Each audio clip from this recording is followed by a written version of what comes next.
Hola a todos, bienvenidos a esta clase del curso Notas a Platón. Estamos en la clase 15ª, dedicada al diálogo El Menón. El diálogo El Menón es el penúltimo diálogo del segundo tomo de las obras completas de Platón publicada por Gredos, que es la edición que estamos siguiendo en este curso. Es un texto importante porque en él se introducen por primera vez una serie de temas pitagóricos que en buena medida abren una nueva fase. Muchos autores intérpretes de Platón creen que este diálogo es el último de Juventud o el último del periodo intermedio, dado que hay muchas subdivisiones de la obra de Platón, además de aquella interpretación de la obra platónica que entiende que los diálogos no se deben catalogar por la fecha de su composición, sino más bien por el papel que se empeñaban en la academia. Hay por lo tanto dos interpretaciones o lecturas de la periodización de los diálogos de Platón. La primera es que los diálogos se deben periodizar conforme a la fecha en la que se escribieron. El problema que se plantea es que algunos de estos diálogos parecen haber sido reescritos en varios momentos. Vamos luego a analizarlo con más detalle cuando hablemos de la República. Y frente a ese enfoque, digamos, cronológico, está el enfoque que podemos llamar pedagógico, que interpreta que los diálogos, sí que hay una distinción entre diálogos de juventud, medios y de madurez, pero que no se corresponde a la edad que tenía Platón cuando los compuso, sino a la edad que debería tener el lector al leerlo. Es decir, se entiende que, por decirlo rápidamente, pues los diálogos de juventud son los diálogos de primero de carrera, los diálogos de las medias son los de segundo de carrera, y para aquellas carreras que tan solo tengan 3 cursos, como sucede en el mundo anglosajón, pues los diálogos de madurez serían la tercera carrera, y luego habría un máster, ¿no?, que sería el máster de las doctrinas no escritas, los Agrafa Dogmata. Pues bien, sea como fuere, este es un texto crucial de ese paso de la juventud a la edad media, a la madurez. Es por varias razones. En primer lugar, porque se introduce la cuestión de la inmortalidad del alma, la reencarnación, y empieza a tener un papel importantísimo en las matemáticas. Hasta ahora, los diálogos así llamados socráticos, pues porque se entiende que la figura de Sócrates representa fielmente el Sócrates histórico. Los ejemplos que suelen poner cuando se habla de cuestiones filosóficas eran más bien provenientes de la técnica. Se habla de cuestiones relacionadas con la medicina, con la política, con las artes, con la poesía. Pero es a partir de este texto del Menón que ejemplos matemáticos, además de matemáticas relativamente avanzadas para la época en la que Platón estaba escribiendo, pues se utilizan a menudo en los diálogos para ejemplificar alguna cuestión o para divulgar incluso algún conocimiento matemático que alcanzó bien Platón, bien el círculo pitagórico en el que se desenvolvía. Por este motivo, por el hecho de la aparición de muchos tropos o de giros o rasgos pitagóricos, se entiende que este texto es posterior al primer viaje de Platón a Italia y Sicilia, es decir, posterior al año 387, cuando Platón viaja a la corte de Dionisio I. Un viaje, como ya comentamos en la primera sesión de este curso, se salda con la esclavitud de Platón. Platón es entregado a un esclavista quien lleva al filósofo hasta el Peloponeso, donde se había decretado en la ciudad de Mesina, si no recuerdo mal, que el primer ateniense que llegara a la ciudad sería sacrificado, con la mala suerte de que Platón estuvo a punto de ser sacrificado, de no ser porque un amigo suyo se encontraba justo en ese mercado de esclavos y le compró al filósofo dándole la libertad. Pues bien, por ese motivo, por la incorporación de los temas pitagóricos, se entiende que este diálogo es posterior al año 387. Ya comentamos que también el diálogo que más ajusta o más aproxima a esa fecha es el Gorgias, que comentamos un par de sesiones previas. Hay mucho debate acerca de cuáles son los diálogos que vienen antes o después. No vamos a entrar en ello, digo, de este periodo intermedio. Digamos que la fecha que se suele ofrecer es entre el 386 y el 382. Esa es la fecha que se suele ofrecer para el Menón. Esta es la fecha, insisto, de composición. En cuanto a la fecha dramática, como he sabido, pues cada uno de los diálogos tiene una fecha dramática aproximada. En algunos casos es anacrónico intentar reconstruir esa fecha, pero en este caso sí que se puede reconstruir con bastante precisión que la fecha dramática es el año 403 o comienzos del 402.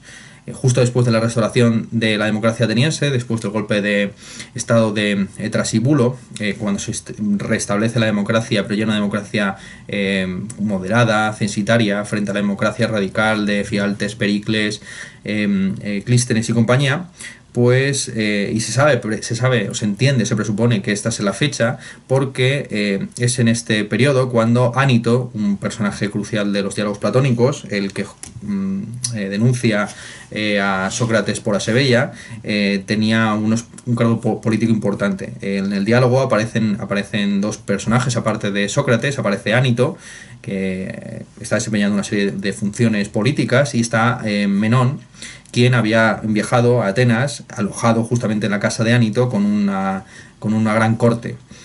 Sabemos que tiene que ser esa fecha, aproximadamente el 403 o el 402, por la sencilla razón de que en la primavera del 401 Menón se incorpora a la expedición de Ciro, en la cual también participa Jenofonte. De hecho, Jenofonte cuenta la historia de la expedición de Ciro en la Nábasis, y en aquella Nábasis aparece la figura de Menón, quien no regresará de la expedición porque fallecerá en la misma. En la Nábasis, Menón aparece como un personaje arrogante, vanidoso, apuesto, la típica figura, ¿no?, de la efebocracia ateniense. Aunque también hay que decir que este retrato no se ajusta ni al Platón que describe, ni al Menón que describe Platón, ni al Menón probablemente histórico. Es decir, el Menón histórico no sería ni tan ingenuo como el que presenta Platón, ni tampoco tan soberbio, arrogante, vanidoso como el que presenta Jenofonte. Jenofonte tenía buenas razones para estar enemistado con Menón, a saber, Menón era enemigo de Clearco, un político a cuyo servicio a cuyo servicio se encontraba básicamente Jenofonte, o que Jenofonte admiraba muchísimo. Vamos entonces el diálogo. Este es un diálogo muy conocido. De hecho, que os sepa, en la Comunidad de Madrid hasta hace poco era un diálogo de lectura obligatoria en el bachillerato, con lo cual muchos de ustedes seguramente ya lo han leído. Se caracteriza porque arranca in medias res, es decir, no hay una contextualización y más o menos narrativa de dónde estamos, qué se está haciendo, etcétera, sino que directamente Menón arranca preguntando de manera urgente si la virtud se puede enseñar o no, si la virtud es una cuestión de práctica, es un don natural, o por el contrario se puede adquirir por medio de la enseñanza. Sócrates le da una gran sorpresa a Menón, diciéndole que no sabe si la virtud se puede enseñar o no, si es algo natural, porque ni siquiera sabe lo que es la virtud, no sabría ni siquiera definir esencialmente la virtud, con lo cual ¿cómo va a saber siquiera si se puede enseñar o no? Menón ofrece una primera definición de virtud instado por Sócrates, en tanto que discípulo de Gorgias. La definición que ofrece, pues una definición relativista, como compete a un sofista relativista, probablemente el más de los relativistas dentro de la sofística. Aquí es importante hacer una pequeña puntualización, lo hemos ido observando en las clases previas cuando hablamos de los diversos sofistas que aparecían en los diálogos, ¿no? Hipias, Pródico, Gorgias, Protágoras, Eutidemo y compañía, que hay que distinguir por lo menos dos conjuntos de sofistas. Entre dos conjuntos de sofistas, por un lado están los sofistas, vamos a llamarlos así, convencionalistas, que entienden que hay que atenerse al nomos, sea este nomos algo ventajoso o no, frente a los así llamados naturalistas, es decir, gente tipo Pródico, incluso Hipías y demás, como vimos en clases previas, abogaban por una especie también de unidad de la naturaleza, o de una especie de leyes de la naturaleza. Una cosa característica evidentemente de los sofistas, dos rasgos característicos de los sofistas son, por un lado, la importancia concedida a la retórica para su desempeño en la democracia, en la democracia radical ateniense, y como una técnica más de las embajadas y contactos interestatales o ciudadanos, interciviles entre las diversas ciudades griegas que están creando en aquel momento. Y junto con ese primer rasgo, que es la retórica, otro segundo rasgo de la sofística es la distinción physis nomos, la distinción entre la ley y la naturaleza, con un bando sofístico que aboga por la ley frente a la naturaleza, frente a otros que creen que se debería abandonar la ley, o que la ley, digamos, constriñe los impulsos naturales. Esto lo vimos en las clases previas cuando hablamos de Calímaco. Lo veremos también en clases posteriores cuando hablemos de Trasímaco y otros, Calicles, y lo veremos también en clases posteriores cuando hablemos de Trasímaco. Entonces, como buen discípulo de Gorgia, la definición que ofrece Menón de virtud es una definición relativista, contextualista. Dice que la virtud para los hombres es tal, para las mujeres es cual, para los esclavos es cual. hay diferentes virtudes para diferentes tipos de seres humanos, ¿no? La virtud de los hombres podemos decir que es gobernar, la virtud de las mujeres es el cuidado, en lo que tiene que ver con las labores reproductivas, y la labor del esclavo, la labor y función, por tanto, virtud del esclavo es la obediencia y el desempeño de las funciones que están a su cargo. Hay una virtud, por lo tanto, para cada edad, para cada generación, para cada ocupación. Sócrates le objeta que él no ha pedido un enjambre de virtudes, no ha pedido un montón de ejemplos de lo que es la virtud, sino una definición de lo que permite reunir todas esas formas de virtud específica en un género común, una forma común que sería la virtud. Es decir, no está buscando la definición de virtud viril o de la virtud femenina o de la virtud esclavista, sino que busca un concepto de virtud más amplio que en todo caso englobará a esas diversas formas de virtud. Instado por Sócrates, por lo tanto, a elevarse lo particular a lo general, un típico giro argumental socrático, es decir, en todos los diálogos de estos de juventud, Sócrates se caracteriza por intentar buscar siempre esas definiciones universales por medio de un procedimiento que es el de la inducción, es decir, partir de lo particular para elevarse inmediatamente a lo universal. De hecho, según Aristóteles, esas son las dos grandes contribuciones de Sócrates a la filosofía, a saber, la importancia de las definiciones esenciales, la búsqueda, digamos, la vinculación de la tarea de la filosofía con la búsqueda de definiciones esenciales y en segundo lugar, el intento de alcanzar esas definiciones por medio del procedimiento de la inducción. Esas, según Aristóteles, son las dos grandes contribuciones de Sócrates, frente a la lectura que tenían, por ejemplo, los estoicos, según la cual, pues, la gran contribución de Sócrates a la filosofía sería la incorporación de los temas éticos, bajo esa división tripartita de la filosofía que imponen los estoicos, que es distinguir por un lado la lógica, por otro lado la física y por otro lado la ética, ¿no? Esa es la concepción que se ha heredado incluso en el presente, cuando se afirma, a veces en ocasiones de una manera muy burda, que la principal diferencia entre los presocráticos y ya los sofistas, entre los cuales se incorporaría a Sócrates, es que los presocráticos se ocuparían de la fisis, de la física, de la naturaleza, mientras que los sofistas sean los primeros en ocuparse del nomos, de la sociedad y por lo tanto de la ética.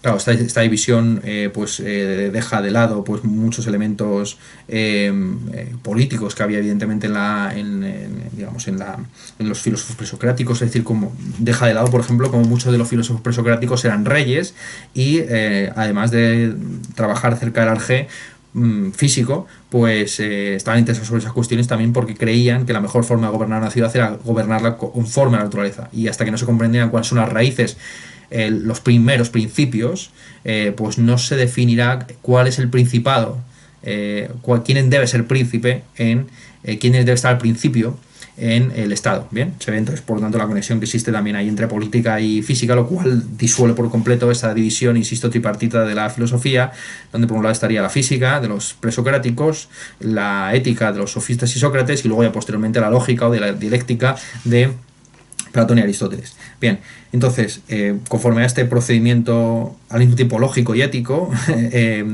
Sócrates le insta a Menón a ofrecer una definición general de virtud, que no consista en una ejemplificación, un enjambre de virtudes. Menón ofrece la definición, que es una definición típica de la sofística, digamos, más aristocrática o oligárquica, de que la virtud consiste en el poder de gobernar a los hombres, el dominio. Sin embargo, rectifica, incorporando, digamos, un elemento de moral tradicional. Cuando Sócrates le pregunta si cualquier tipo de gobierno es legítimo, la respuesta, insisto, de los oligarcas o los aristócratas es que sí. La respuesta de Calícles y de Trasímaco es que lo justo es lo que dimana pura y duramente del poder. ¿Cuál es el deber? El deber es aquello que acompaña al poder, así de sencillo, ¿no? Sin embargo, en Menón tenemos un mix de la concepción, digamos, sofística, aristocrática, radical de la virtud como asociada al poder, con una concepción tradicional donde no toda forma de gobierno es virtuosa, sino que el gobierno virtuoso es el que es justo. Ahora bien, aquí se ha incurrido en una circularidad, es decir, se ha intentado definir lo que es lo virtuoso por medio de la apelación al gobierno, se ha restringido el tipo de gobierno virtuoso a los gobiernos que son justos, pero claro, en la medida en que la justicia es una forma de virtud, pues se ha incorporado el definiens en el definiendum, o viceversa, que ya no me acuerdo, no sé muy bien cómo, no estoy mezclando quizás los términos, ¿no? Es decir, se está incorporando lo que se quiere definir en la definición. se está incorporando un tipo de virtud en la definición de virtud. ¿Qué es la virtud? El gobierno justo. ¿Y qué es la justicia? Una forma de virtud, con lo cual hay una circularidad, como ustedes lo están viendo, en la que no se llega a ningún punto. Sócrates le quiere ofrecer un modelo de cómo ofrecer una definición que no sea circular, y el modelo que ofrece, por primera vez, insisto, frente a las definiciones o los ejemplos que se ponían en diálogos previos, que eran casi todos ellos provenientes de la poesía, de las artes o de las técnicas, por primera vez en los diálogos platónicos, de una manera clara y distinta, el concepto que se quiere definir, o el ejemplo que se da, es un ejemplo matemático. Se quiere definir la idea de figura. Se ofrece, y aquí es interesante porque también es una de las primeras veces que Platón hace uso del concepto dialéctica, es decir, que habla de un habla dialéctico frente a un habla erístico. La erística es el arte de disputar o de argumentar simplemente buscando que te den la razón, no llevar la razón, sino que te la den. Es decir, callar a los demás, hacerlos enmudecer, refutar sus argumentos con independencia de su valor de verdad. Así de sencillo. No buscar la verdad a través del debate, sino el triunfo de la posición propia sobre la ajena. Eso es la erística, básicamente, el arte de la disputa puramente retórica. Frente a la dialéctica, que sería un arte de la disputa que tendría un compromiso con valores lógicos como el de verdad, y que por lo tanto no buscaría ante todo triunfar, sino encontrar una mejor aproximación a la realidad. Bien, así de sencillo. Entonces aquí en este punto Sócrates ofrece una definición dialéctica. Dice, hay que hablar dialécticamente, así que te voy a ofrecer una definición, varias definiciones de esta expresión de la idea de figura. La primera definición que ofrece de figura Sócrates es: figura es aquello que acompaña al color. Esto es una definición muy interesante porque es una definición fenomenológica o fenoménica. Es una definición en la que se está mostrando sobre todo la coextensión de la figura. No se está definiendo lo que es la figura, sino que se está dando, por así decir, su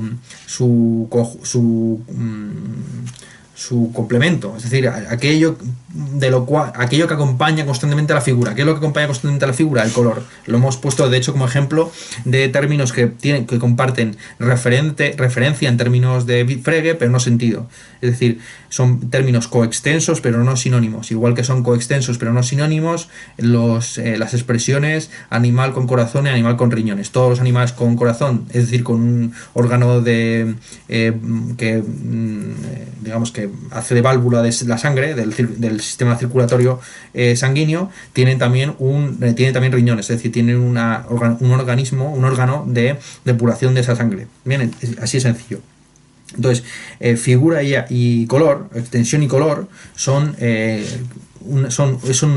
términos de Descartes, una cualidad primaria y una cualidad secundaria que están solapadas o que van unidas en nuestra experiencia fenomenológica. Pero claro, esto no define lo que es la figura ni lo que es el color. Y esa es una de las objeciones que se plantean inmediatamente hasta la primera definición fenoménica. A saber, alguien que no supiera lo que es el color, pues no podría comprender lo que es la figura.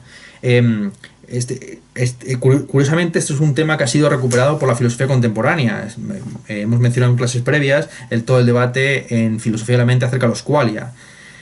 ¿Acaso una persona que nunca hubiera tenido una experiencia fenoménica de los colores sería capaz de reconocerlos a plena vista, teniendo un conocimiento puramente teórico de los mismos? El ejemplo que se ofrece tradicionalmente es el de una robot llamada Mary, que se ha pasado toda su vida estudiando óptica y oftalmología en una sala en blanco y negro. ¿Acaso esta señora, que es experta en la óptica, es decir, en la ciencia de los colores y de la luz y de la visión, etcétera, sería capaz de reconocer el rojo la primera vez que lo viera, después de haberse pasado décadas metida en un espacio en blanco y negro?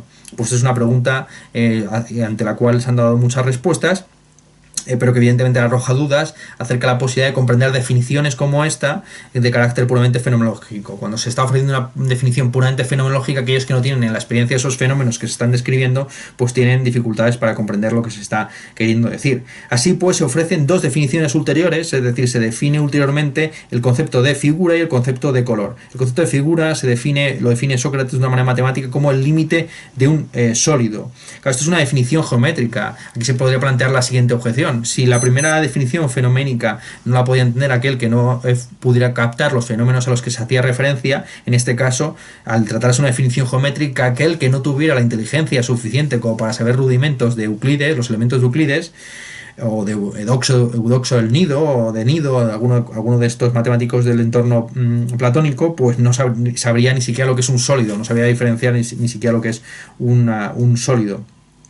No y además, junto con esta definición, que es una definición, insisto, geométrica, se ofrece una definición del color de carácter física. La definición física del color que se ofrece es: el color es una emanación de una figura proporcionado a la vista. Esta es una definición que Sócrates dice que es conforme a la filosofía de Empédocles, más o menos suscrita por Gorgias. Aquí, así por lo tanto, en este hablar dialéctico, que es un hablar, insisto, que no tiene como objetivo disputar o llevar siempre la razón, sino buscar la verdad, es curioso porque se ofrecen tres definiciones de rangos muy distintos. Tenemos una definición, digamos, mundana, fenoménica, que la primera, figura es aquello que es coextenso con el color; una segunda definición de figura, que es geométrica, formal, figura es el límite de un sólido; y una tercera definición, que no es ni geométrica ni fenoménica, sino física. La idea de que el color es una emanación de la figura proporcionada a la vista, que por tanto es perceptible a la vista.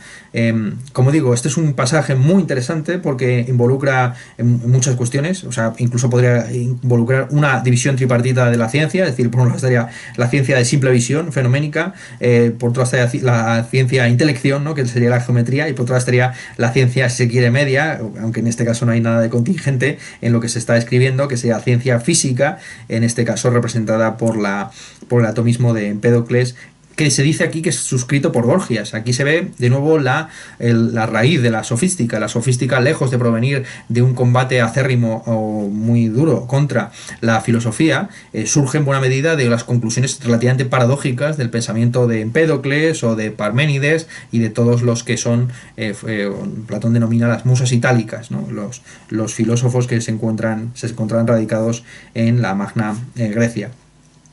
Entonces, una vez ofrecida esta definición canónica de lo que es la figura, conforme a tres tipos de explicaciones, una explicación fenoménica, otra geométrica y otra física, si se quiere, pues Menón ya se anima a dar una definición de virtud.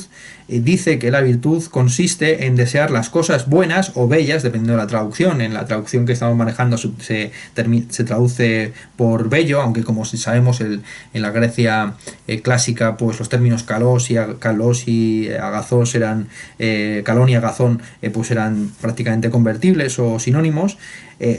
La virtud es desear las cosas buenas o bellas y ser capaz de conseguirlas.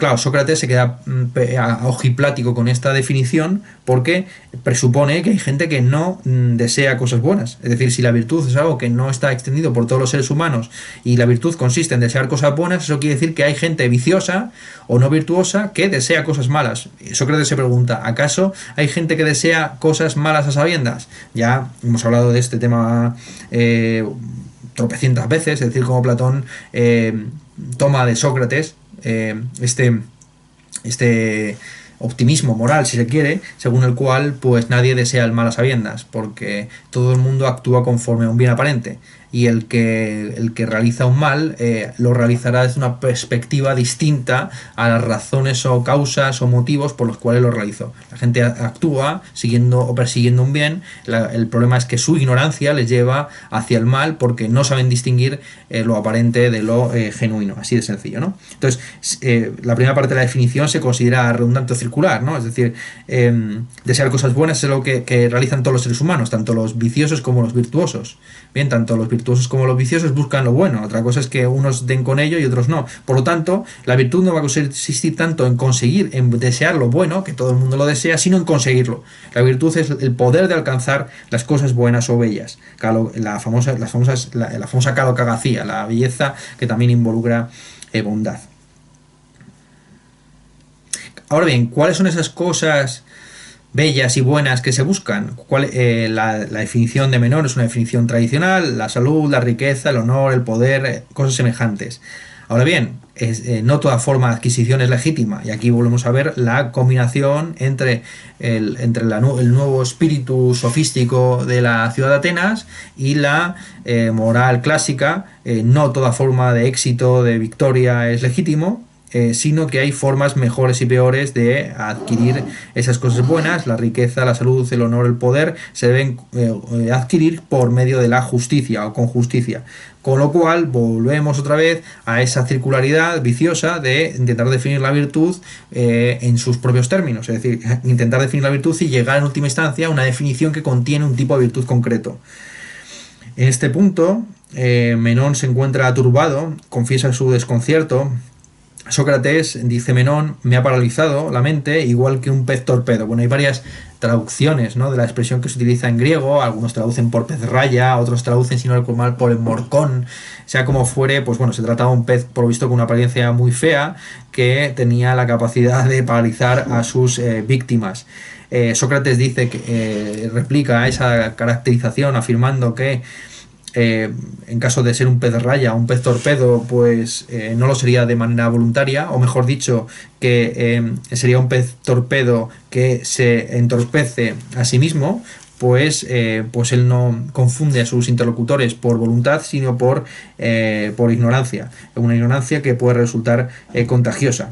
No obstante, a pesar de ese fracaso, de ese turbamiento, de ese punto de inflexión, Sócrates anima de nuevo a Menón a seguir con el diálogo, yendo más allá de este fracaso aparente, este punto de no retorno en el que se encuentra de repente el diálogo.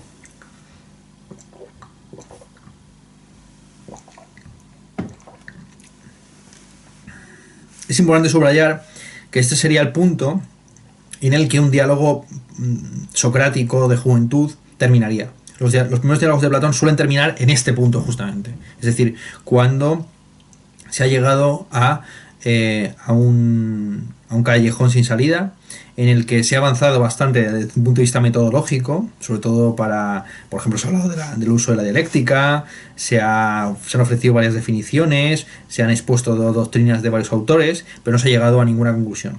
Es en este punto, y es a partir de este punto, donde se introduce una serie de elementos ya del periodo medio, pues como son muchos mitos que intentan exponer doctrinas aparentemente esotéricas de Platón.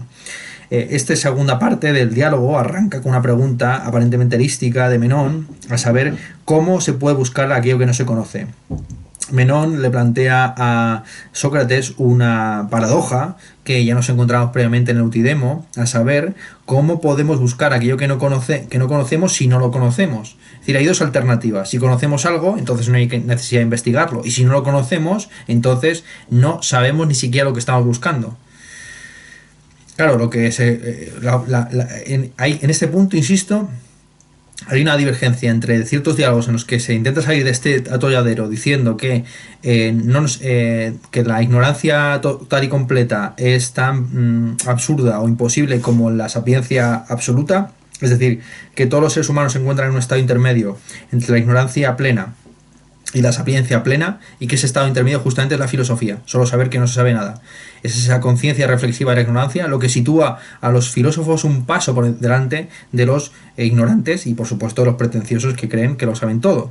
Bien, entonces al encontrarse justamente en un estado intermedio, pues sabemos lo justo como para saber que no sabemos y por lo tanto hacia dónde nos debemos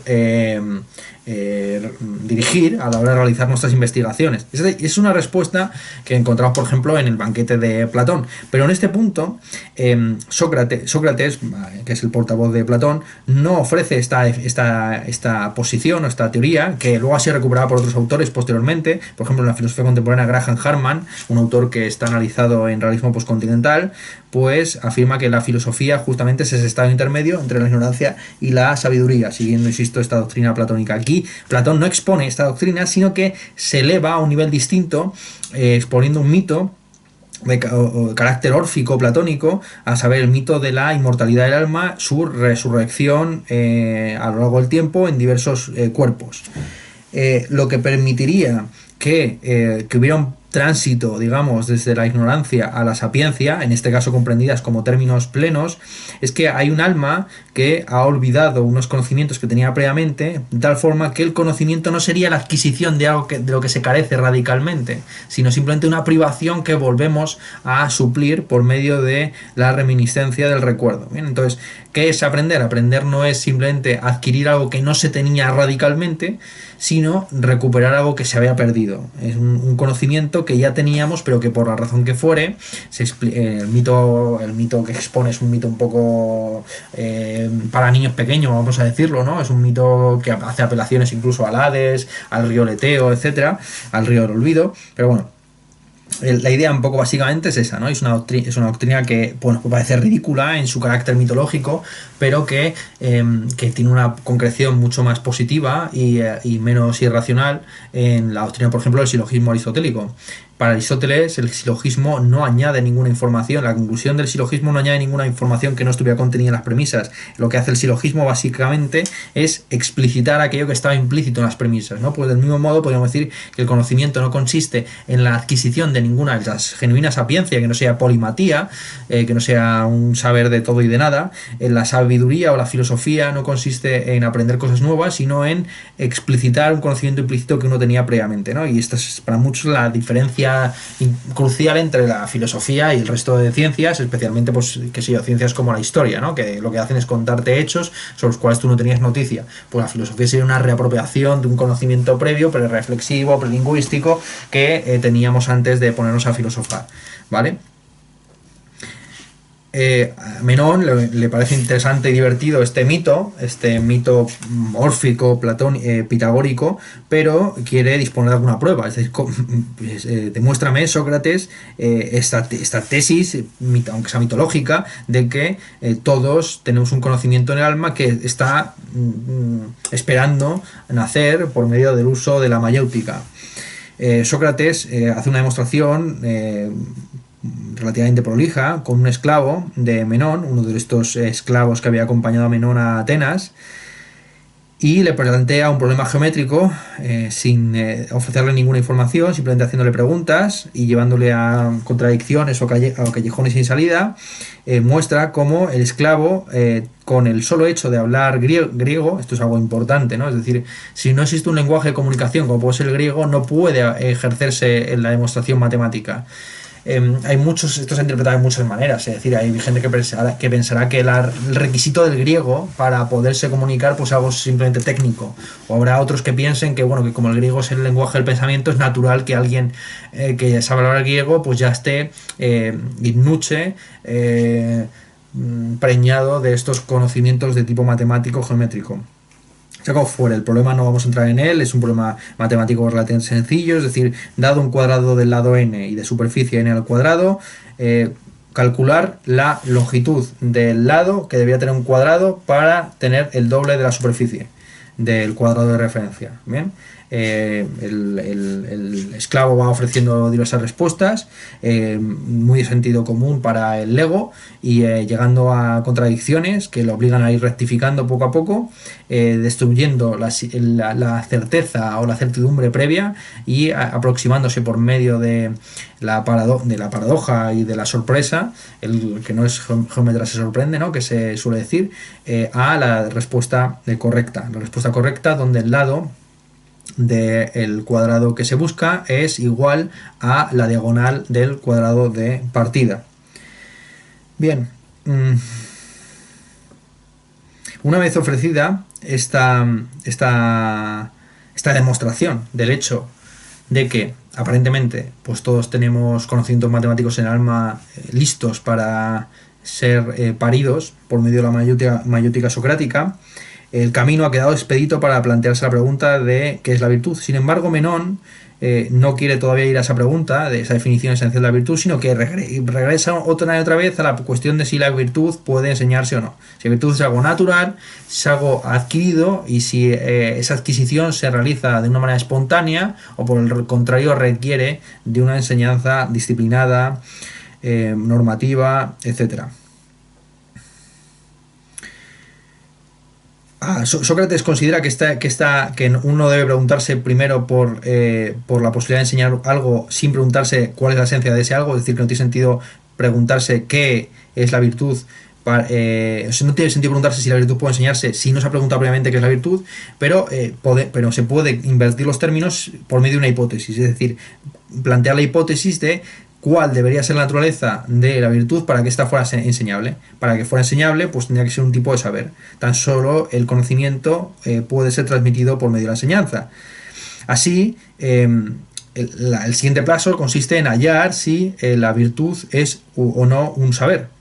La virtud, dicen, en esto concuerdan tanto Menón como Sócrates, es siempre buena, nunca acarrea un daño. Sin embargo, las cosas que normalmente se consideran buenas y en cuya adquisición consiste básicamente la virtud, la salud, la riqueza, etcétera, pueden estar sujetas a un mal uso.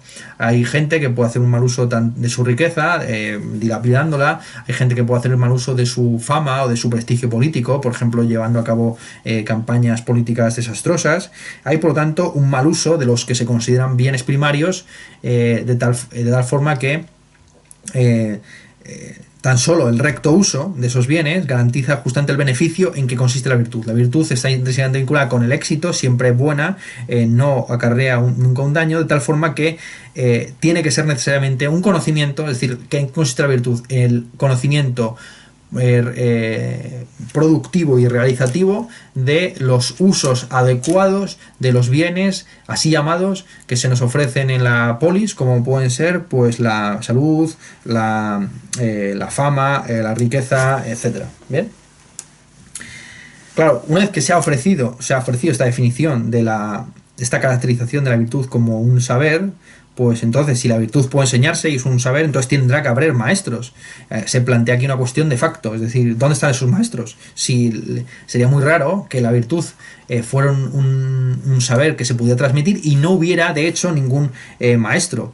La primera respuesta que se ofrece a la pregunta de cuáles son los maestros de virtud es, evidentemente, los sofistas. Es en este punto en el que entra en el diálogo Ánito, el anfitrión de Menón en Atenas, quien, como representante de las viejas castas señoriales aristocráticas de la ciudad, pues desprecia profundamente esta idea moderna, propia de la democracia radical, de que la virtud puede enseñarse. Para Ánito, al igual que para buena parte de aristocracias tradicionales oligárquicas, la virtud no es algo enseñable, mucho menos va a ser enseñable por una serie de metecos, de extranjeros vagabundos, como son Gorgias, Protágoras y compañía, y también Hipias y demás, y Pródico, sino que la virtud es algo que, por así decir, que emana del entorno. La virtud es algo que uno puede aprender simplemente preguntando a cualquier ateniense relevante. Basta con preguntar al entorno, especialmente a aquellos atenienses que se han desempeñado virtuosamente en la política, para aprender para aprender por medio, en buena medida, de la imitación de su consejo. No se requiere un conocimiento explícito de la virtud, porque la virtud, como digo, emana del propio trato con los demás. Aquí hay que recordar lo que se expuso en el Gorgias o en el Protágoras acerca de cómo, pues aparentemente no se requiere enseñar a los niños griego, porque ya, digo, de manera instruida, oral, la oralidad del griego viene de suyo, porque aunque sea algo no natural, sí que se adquiere espontáneamente del entorno.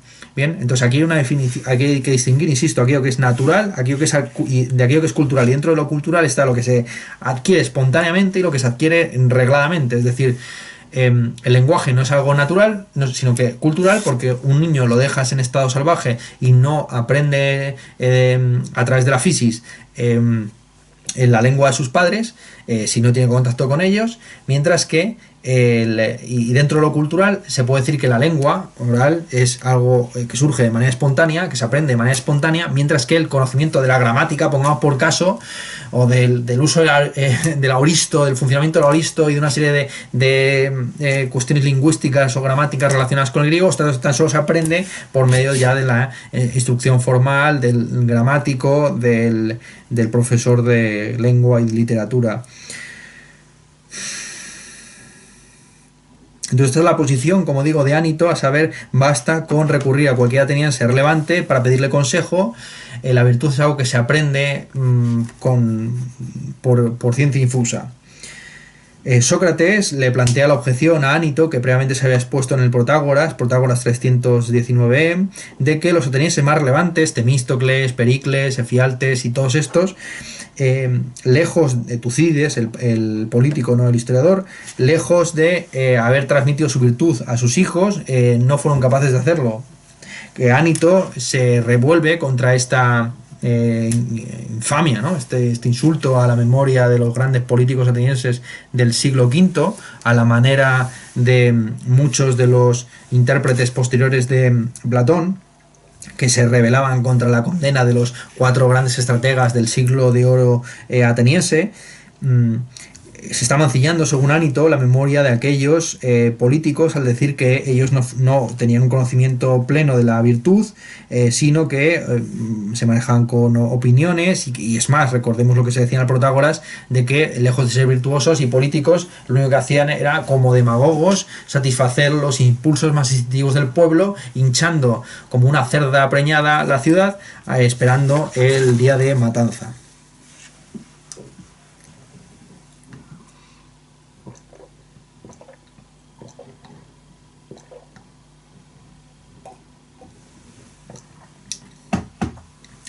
Se cierra el diálogo con una última posición, viendo que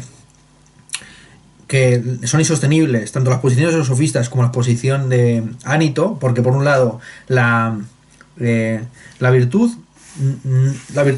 no es algo aparentemente cultural, porque no es algo ni aprendido espontáneamente, los hijos de los hombres virtuosos no tienen por qué ser virtuosos, ni tampoco es algo adquirido de una manera disciplinada, porque el aprendizaje explícito de los sofistas no ofrece criterios fuertes de virtud. Entonces, la hipótesis última que queda por evaluar es si va a ser algo natural, es decir, si al final la virtud va a ser algo que surge espontáneamente del mundo natural, es una suerte casi de don de la naturaleza, o incluso de los dioses, algo ya no solamente natural, sino sobrenatural, extranatural. A lo mejor la virtud no tiene que ver con la ciencia, que ofrece siempre respuestas unívocas y verdaderas acerca de ciertos problemas. A lo mejor la virtud tiene que ver simplemente con las creencias adecuadas, con una creencia que, aun no siendo verdadera, sí que ofrece una buena guía para la acción. La diferencia que establece Platón entre la opinión correcta o adecuada y la ciencia es que la opinión correcta tan solo sabe el qué, pero no conoce el por qué. Es decir, la opinión adecuada o correcta puede saber, por ejemplo, que el fuego dimana el humo dimana del calor, o del fuego, perdón, que el humo dimana o surge del fuego, pero no sabe por qué, es decir, no tiene un conocimiento detallado de las reacciones químicas que tienen lugar en una combustión, y por tanto no sabe por qué el humo surge del fuego. El hecho lo conoce, el fenómeno lo conoce, sabe que cuando hay fuego es muy probable que surja humo, y que si hay humo es seguro que proviene de un fuego, pero no entiende muy bien cuál es la relación causal que existe entre el fuego y el humo. Simplemente ve la coexistencia espacio-temporal, ¿no? La coexistencia y la continuidad o la sucesión espacio-temporal. Esa es, por lo tanto, la diferencia principal entre la ciencia y la opinión verdadera. Es decir, la ciencia entra en la consideración de las razones del conocimiento. Es decir, no solamente sabe algo, sino que tiene un conocimiento reflexivo de segundo orden y sabe también por qué es algo. La diferencia, el principal inconveniente de la creencia verdadera es su inestabilidad. Es decir, el que tiene una creencia verdadera puede en cualquier momento abandonarla si se le ofrece otra creencia que, no siendo verdadera, sin embargo sea más persuasiva y por lo tanto le conduzca hacia el extravío. El problema principal, otro problema adicional de la creencia verdadera, es que no puede ser transmitida, porque como no ha sido adquirida con técnica o de una manera creíble y fiable, pues tampoco puede ser transmitida a otros. Es algo que se adquiere de una manera espontánea, pero sin un conocimiento explícito de los componentes de esa creencia. Bien, y de las razones por las cuales esa creencia es verdadera. Así pues, a pesar de todo, pues se va a ofrecer una definición de virtud, donde la virtud, por lo menos de los políticos, que son los hombres virtuosos que se han ofrecido, se han aparecido como un ejemplo, entre otros, de virtuosismo. Los políticos son virtuosos no por cultura, no porque lo aprendan disciplinadamente o espontáneamente, sino que lo van a ser por naturaleza, es decir, porque son una suerte casi de adivinos, de profetas, gente tocada por el don celestial, por una serie de don celestiales, no por medio de la reflexión, ni por la enseñanza, ni la habilidad, sino por una serie de disposiciones naturales que les llevan a tener opiniones correctas, que les permite saber el qué, pero no el por qué. Ahora bien, si en algún momento, esto es una profecía, ¿no? Si en algún momento surgiera un hombre que no solamente supiera el qué, sino también el por qué, y no solamente conociera los fenómenos del Estado, sino también los motivos y las causas que producen esos fenómenos estatales, pues sería como una suerte de hombre entre los fantasmas. Y aquí se vuelve otra vez a poner una serie de ejemplos o de ilustraciones de carácter mitológico, se hace referencia al Hades y demás, ¿no? Entonces sería como un hombre entre cadáveres, ¿no? Entre muertos. Por cierto, aquí es un tropo que luego recuperará Diógenes de Sinope, ¿no? Con la famosa anécdota de él atravesando la ciudad de Atenas en busca de un hombre. Ha habido muchas interpretaciones, ¿no?, de este gesto de él atravesando la ciudad a plena luz del día con un farolillo en busca de el hombre. Pues hay gente que entiende que es una crítica radical a la concepción colectivista de la Atenas clásica. Es decir, Diógenes de Sinope es un autor que ya está en la época de la disolución de las ciudades-estado, después de la unificación de Grecia bajo el dominio macedonio, y lo que está criticando, por lo tanto, es la definición del ser humano por adscripción a su ciudad. Es decir, para la Grecia clásica, por decirlo rápidamente, no existían los griegos, la ela de comunidad política era una ficción que tan solo se ejemplificaba por medio del conflicto, la pugna y la competición en lugares como los Juegos Olímpicos, los Juegos Píticos, los Juegos de Nemea y demás. De tal forma que, insisto, no existían griegos, sino que existían atenienses, espartanos y demás, ¿no? Entonces, se podría decir que el gesto de Diógenes lo que viene a subrayar es la hipocresía, el cinismo o la deshumanización de las doctrinas políticas del nacionalismo o el patriotismo que definen a los seres humanos por los atenienses. La razón por la cual Diógenes de Sinope iba por Atenas con un farolillo a plena luz del día buscando un ser humano sin encontrarlos, porque no encontraba humanos, sino que lo que encontraba era atenienses, extranjeros, mujeres, niños, pero no encontraba el hoánthropos, no encontraba el ser humano en un sentido así universal, ¿no? Bien. Pero otra lectura podría ser esta, es decir, lo que buscaba Diógenes de Sinope era una suerte casi de superhombre. No en balde las ideas del superhombre nietzscheano pues están tomadas en buena medida de la concepción extravagante y rupturista de la vida que tenían los cínicos. Es decir, los cínicos querían romper con las costumbres, con las normas, eran herederos de los sofistas naturalistas que creían que la costumbre o el nomos era una hipocresía y una forma de deshumanización de los seres humanos, y por tanto se buscaba ese regreso al estado natural, entendiendo que hay que vivir conforme a la fisis, pero en un sentido muy fuerte del término, desnudos, masturbándose en público, teniendo las menores posesiones posibles y demás, destruyendo todos los ídolos de una manera similar a como para Nietzsche el nihilismo reactivo pues es un nihilismo que hace uso de la filosofía del martillo, destruyendo los viejos ídolos y transvalorando todos los valores, ¿no? Entonces, eso es un poco lo que podríamos decir de este último pasaje, que es en el que hay una doctrina que no solamente es importante para Platón, sino también para otros autores coetáneos o posteriores, como es el caso de Diógenes de Sinope, uno de los fundadores del cinismo. Vamos a leer el primer fragmento. Una vez he expuesto hecho este resumen del diálogo, hoy no vamos a entrar mucho en detalle acerca de lo que opinaban determinados autores sobre este diálogo del Menón. En el fragmento 71e dice lo siguiente Menón: no hay dificultad en ello, Sócrates. Está respondiendo aquí Menón a la pregunta de cuál es la definición de la virtud. Es la primera definición que se ofrece, la virtud como un enjambre de virtudes en el que cada ser humano, según su función política y social, pues tendría una virtud escrita a su desempeño social. Dice lo siguiente Menón: no hay dificultad en ello, Sócrates. En primer lugar, Si quieres la virtud del hombre, es fácil decir que ésta consiste en ser capaz de manejar los asuntos del Estado, y manejándolos hacer bien por un lado a los amigos y mal por el otro a los enemigos, cuidándose uno mismo de que no le suceda nada de esto último. Si quieres, en cambio, la virtud de la mujer, no es difícil responder que es necesario que ésta administre bien su casa. Digamos que por un lado estaría la política y por otro estaría la oikonomía. La economía, es decir, las leyes del hogar, el oikos nomos.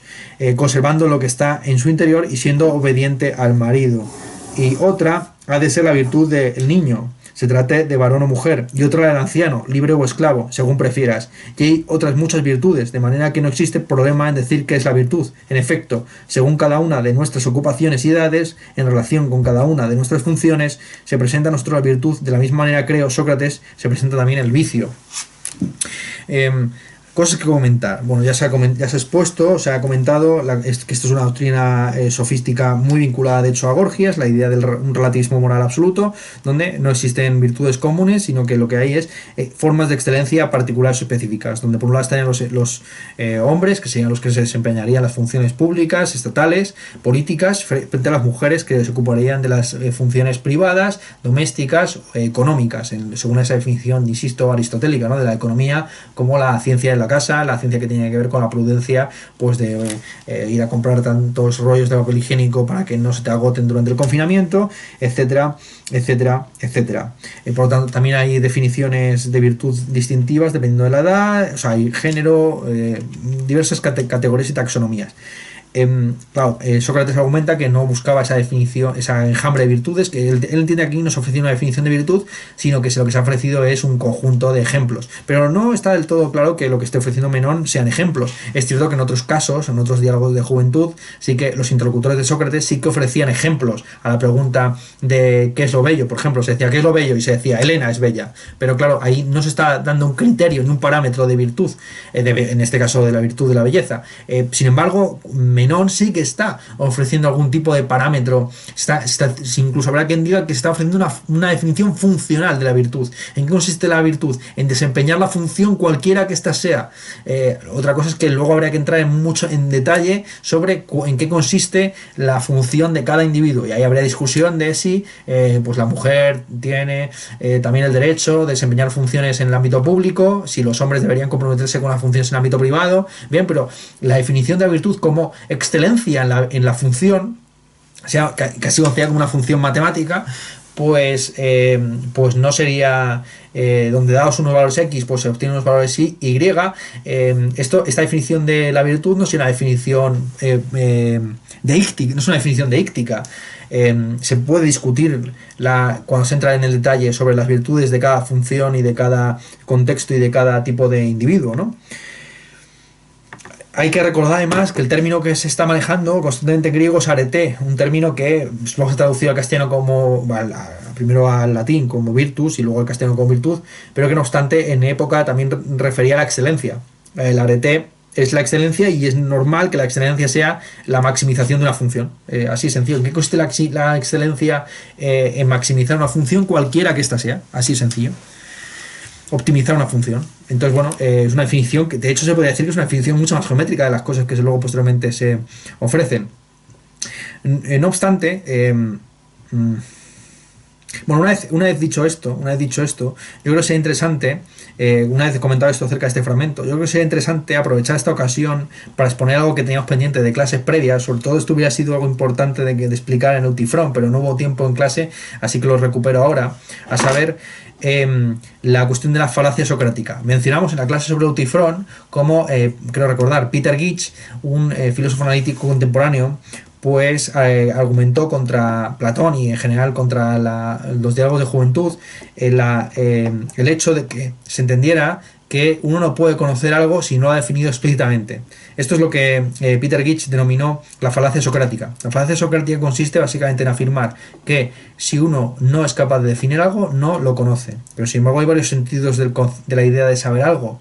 Como eso, algo que debo explicar o contextualizar para los que no estén formados en filosofía contemporánea analítica, es que buena parte de estos filósofos, hacia la época en la que se escribieron estos artículos, años 50, 60, estaban muy influidos por toda la filosofía del lenguaje tipo Wittgenstein, donde en muchas ocasiones comprender un término no consistía en definirlo, sino en saber utilizarlo en determinados contextos, ¿no? Entonces, ser virtuoso, o sea, conocer la virtud no consiste en saber definirla, sino en saber desempeñarse virtuosamente en determinados contextos, o saber utilizar el término virtud en determinados contextos lingüísticos pertinentes, ¿no? Por lo tanto, la falacia socrática, si es tal cosa, consiste en la confusión entre dos planos, el plano el saber identificativo y el plano del saber explicitativo, ¿no? Esto es una distinción que introduce Flew.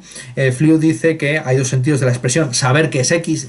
Vuelvo a esta es la proposición que ellos quieren analizar y que entienden que no se debe analizar solamente de una manera socrática. Por un lado está el saber algo como un saber definicional, es decir, que podemos dar definiciones exhaustivas y completas, saturadas de el término que estamos manejando, y luego un sentido identificativo, es decir, saber que algo es X consiste en saber identificarlo en cada contexto, aunque uno no tenga un conocimiento detallado de la cosa. Es decir, la mayor parte de los seres humanos están capacitados para identificar el agua y dónde ésta se encuentre.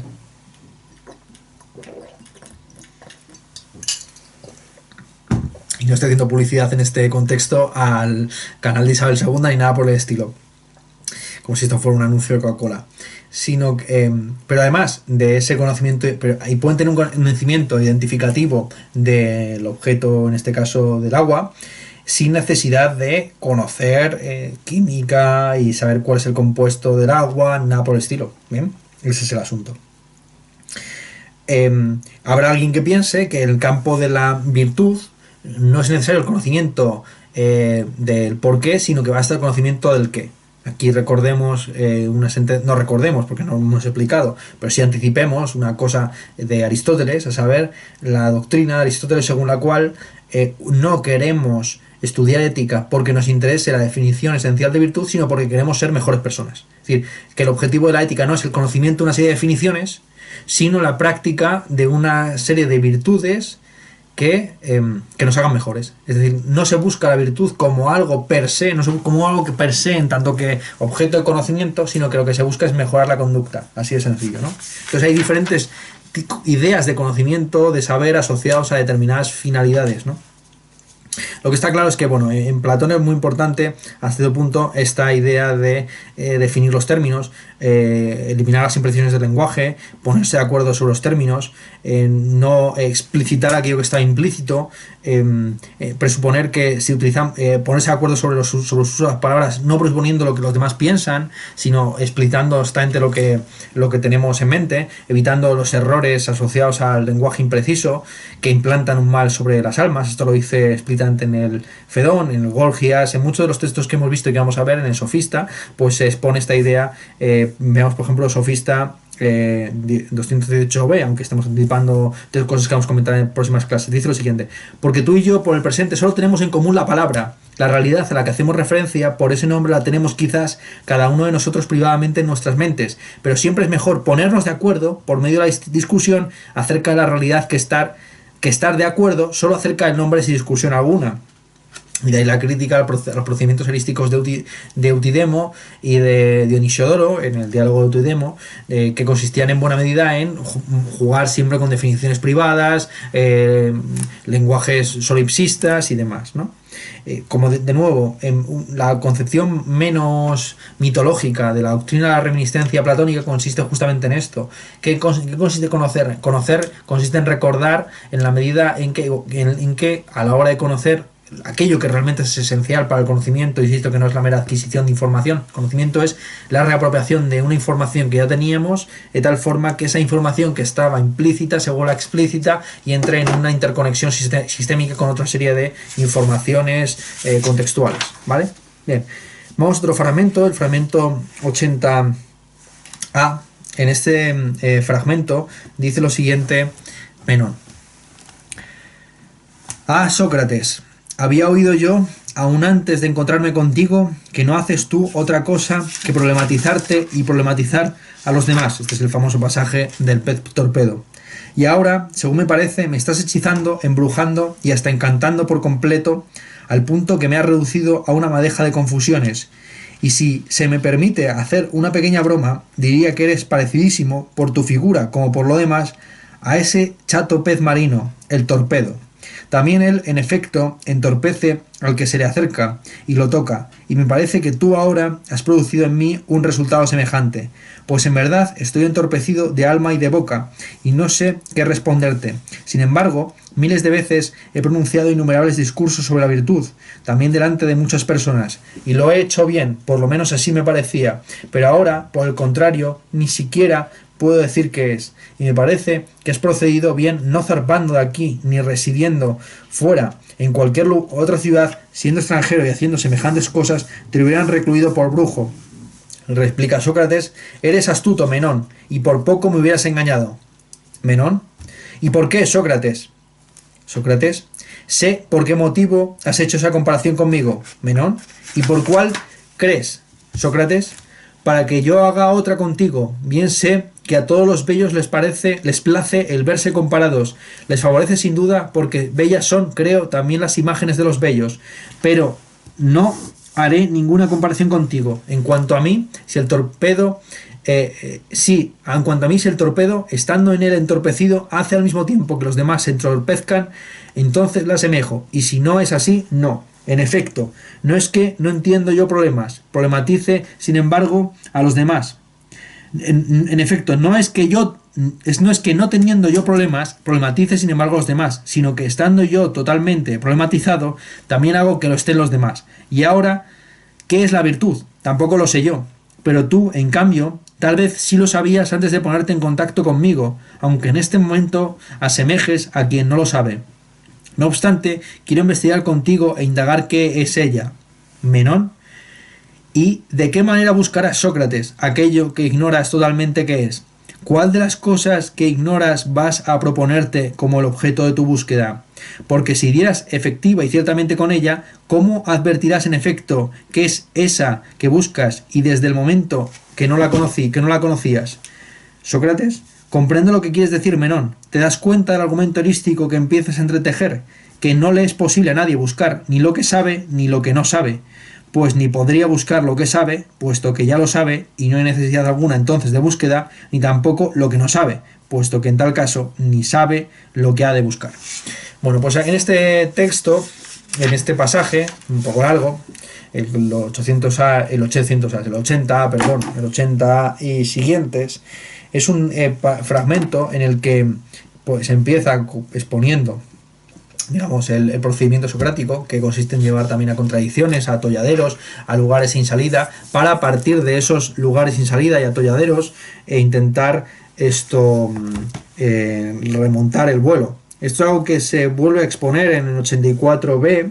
En 84b se ha llevado a una contradicción o paradoja a el esclavo. Cuando al esclavo le preguntan, insisto, la pregunta es ¿cuál debe ser la longitud del lado del cuadrado cuya superficie sea el doble de un cuadrado de lado 1, pongamos por caso, ¿no?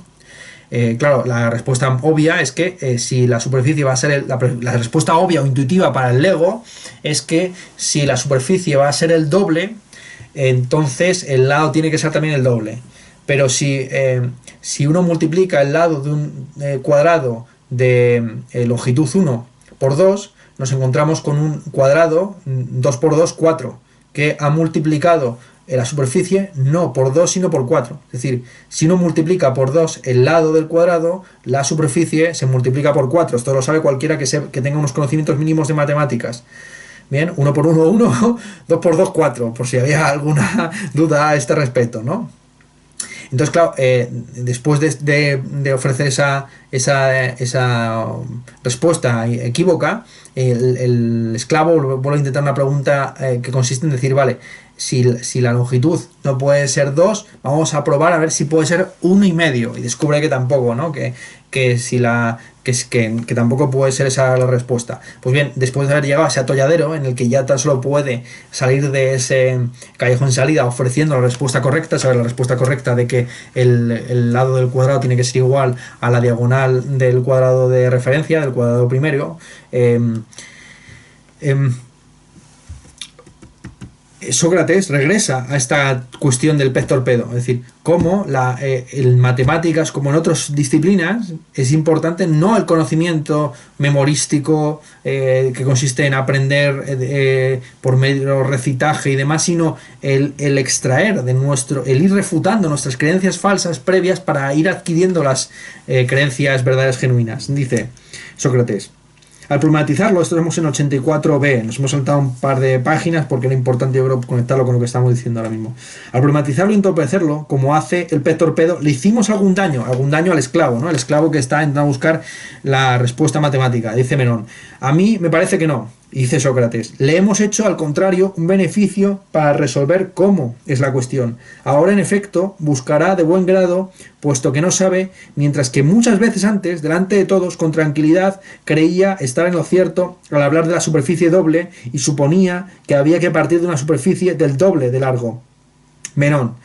Y dice Menón: así parece. Y dice Sócrates: ¿crees acaso que él hubiera tratado de buscar y aprender esto que creía que sabía pero ignoraba antes de verse problematizado y convencido de no saber y de sentir el deseo de saber? Claro, esta es la segunda respuesta, como estamos viendo a lo que algunos denominan la paradoja de Menón. Esta es la expresión que utiliza Graham Harman, ¿no? La paradoja de Menón es cómo podemos aprender nuevos conocimientos si los que ya saben no tienen que aprender y los que no saben ni siquiera saben que ignoran. Pues bien, porque hay un estado intermedio entre el no saber absoluto y el saber completo y total, a saber, el solo saber que no se sabe nada, que es el estado en el que se encuentra, filosóficamente hablando, el esclavo cuando de repente llega al atolladero de ver que las dos respuestas primeras que había ofrecido a la pregunta matemática, pues, o geométrica, pues no eran correctas. ¿Bien? Entonces, el error es un momento de lo verdadero, por utilizar una expresión también de Hegel muy discutida y demás, de aquellos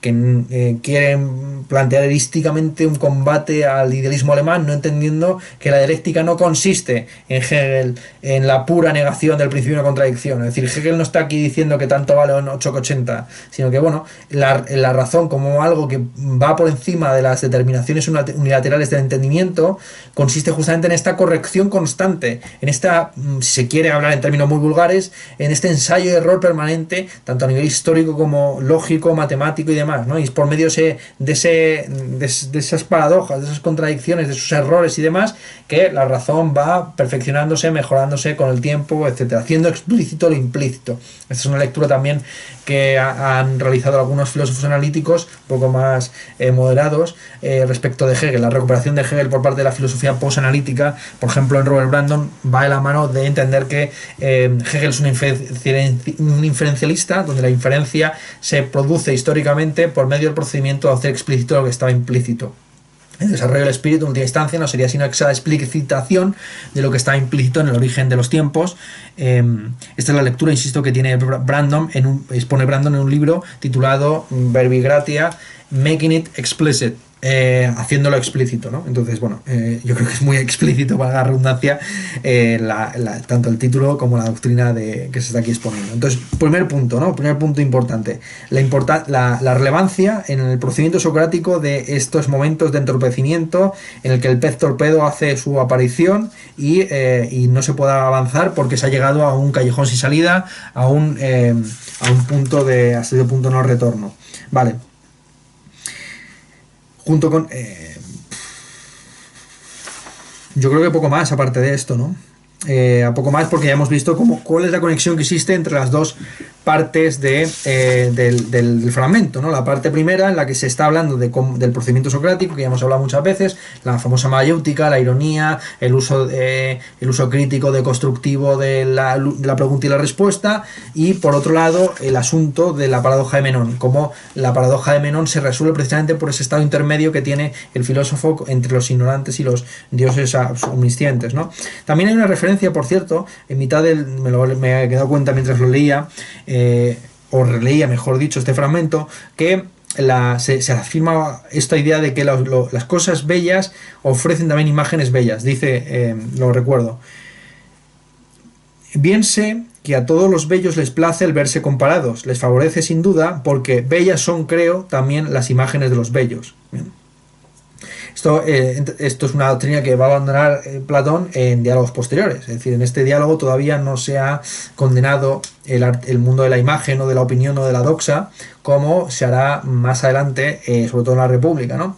En la República pues se establece el famoso símil de la línea, ¿no? Donde la doxa pues queda en las formas primarias básicas del conocimiento, donde la doxa es la pura opinión, no tiene nada que ver con la ciencia, mientras que en este contexto la doxa, que también en ocasiones alguno traduce del griego como gloria, la doxa, la gloria, la opinión, pues es algo legítimo y también son bellas las imágenes de las cosas bellas, frente, insisto, a la doctrina platónica de la República, donde se condena al exilio a los poetas y también a los artistas plásticos porque no exponen lo bello, sino que hacen imitaciones de las cosas bellas. Se encuentran a una triple distancia respecto a la verdad, porque no imitan las ideas, sino que se dedican a imitar los cuerpos, ¿no? Es un poco una cosa que se está ahí. Y aquí lo que se dice es que, bueno, que al contrario, que las imitaciones de la belleza siguen siendo bellas, tiene una cierta participación de la belleza de los modelos o arquetipos de los que parten, y por medio del uso de metáforas o de analogías, pues uno puede transmitir o comunicar la belleza primaria, en este caso de Menón, a los objetos con los que se lo compare. Igual que, por cierto, Menón pues está comparando a Sócrates con un animal muy feo, que es el pez torpedo, el morcón el pez raya, que si alguno lo ha visto es más feo que pegar a un padre. Vale, siguiente fragmento.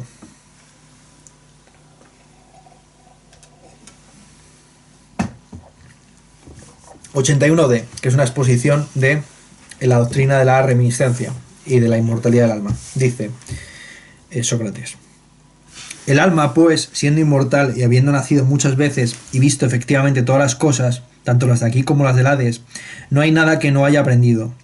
De modo que no hay que asombrarse si es posible que recuerde no solo la virtud, sino el resto de las cosas que, por cierto, antes también conocía.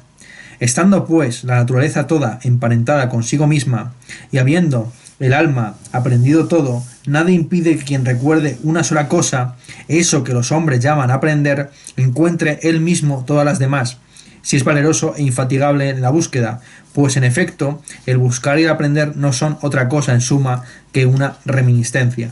No debemos, en consecuencia, dejarnos persuadir por ese argumento erístico. Nos volvería indolentes y es propio de los débiles escuchar lo agradable. Este otro, por el contrario, nos hace laboriosos e indagadores. Vale.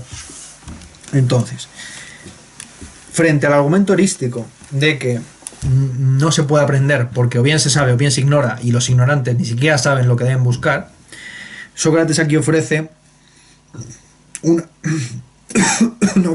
perdón, me ha entrado el COVID. Es una broma, no me ha entrado el COVID, afortunadamente. Una broma un poco de mal gusto. Vamos a dejarla, vamos a borrarla.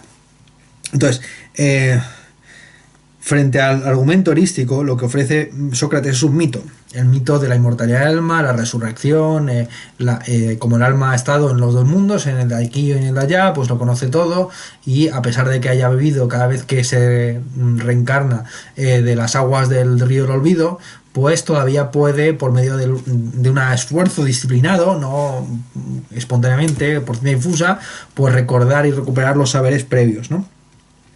Ahora bien, es importante subrayar que Platón evidentemente hace uso de los mitos. Ya hemos dicho muchas veces que la idea del paso al mitólogo no tiene ningún fundamento, que en todo caso que se quiere sustituir la vieja poesía por la nueva poesía, la vieja retórica por la nueva retórica, los viejos mitos por estos nuevos mitologemas o filosofemas, como son el carrolado, la caverna, la línea, todo este tipo de ejemplos muy gráficos e ilustrativos que utiliza Platón en sus diálogos, ¿no? Y lo hace, entre otras cosas, por razones prácticas. Y esto, por ese motivo, no me he querido leer la última parte del fragmento, que a lo mejor la gente no ha entendido. Es decir, frente al argumento holístico, que nos vuelve indolentes, y siendo propio de los débiles el escuchar lo agradable frente a lo laborioso, el argumento de que nuestra alma es inmortal nos vuelve laboriosos e indagadores. La razón por la cual es conveniente pensar, aunque sea un mito, que nuestra alma es inmortal, porque nos vuelve laboriosos e indagadores. Para Platón, esto es algo subrayado por Jäger en su Paideia. El libro lo tengo por aquí con su tapa, una edición así muy venerable, la Paideia de Werner Jäger. Bernard Jäger, en este libro, que hace una revisión de todas las doctrinas pedagógicas atenienses y también arcaicas, espartanas, desde Homero en adelante hasta la época de Aristóteles, subraya que la razón por la cual Platón postuló la inmortalidad del alma era por razones, como estamos viendo aquí, epistémicas. A Platón no le interesaba la inmortalidad del alma como un acicate a la virtud, que será la razón por la cual recuperarán a Platón los cristianos a partir del siglo segundo, tercero, ¿no? Después de la persecución de Nerón y demás, cuando se refugian en Patmos los que van a componer la tradición joánica, que darán como fruto literario el Evangelio de San Juan y el Apocalipsis también de San Juan. A partir son esos autores, insisto, los que recuperan a Platón y le meten una potencia fuerte a esta idea de la inmortalidad del alma como algo moral. Y no me quisiera.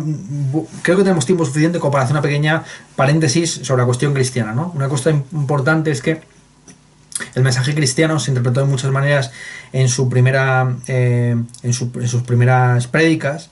Entonces hay tres grandes tradiciones, ¿no? La tradición de Marcos, que es una tradición vinculada sobre todo con la iglesia de Antioquía, la fundación de la iglesia en Antioquía por parte de San Pedro. Por lo tanto, es un evangelio en el que se subraya sobre todo ese pasaje en el que Jesús dice: tú eres la piedra sobre la que edificaré mi iglesia. Luego está la tradición dentro de los sinópticos, los famosos 3 evangelios sinópticos: Mateo, Marcos y Lucas. Mateo es, por el contrario, el evangelio que está dirigido a los judíos, y eso se nota mucho, sobre todo porque comienza el evangelio con una genealogía de Cristo, es decir, se busca vincular por cualquier medio a Jesucristo con el rey David, subrayando que Jesús no ha venido a suplantar o subvertir la ley, sino a cumplirla, a completarla a través de la caritas, del amor, que, insisto, no supone una subversión de la ley, sino su cumplimiento. Y por último, el último evangelio sinóptico, Lucas, muchos interpretan que es el evangelio vinculado con la prédica de San Pablo, una prédica dirigida a los griegos, pero antifilosófica. Como he sabido, Pablo se dirige en primera instancia a Atenas, habla en el Areópago, si no recuerdo mal, haciendo mención al famoso lugar dedicado al dios porvenir en el panteón griego, y viendo el fracaso estrepitoso de su prédica, decide modificar los términos de la misma y subrayar que Cristo, la doctrina cristiana y la resurrección pascual, pues son escándalo para los hebreos y locura para los griegos.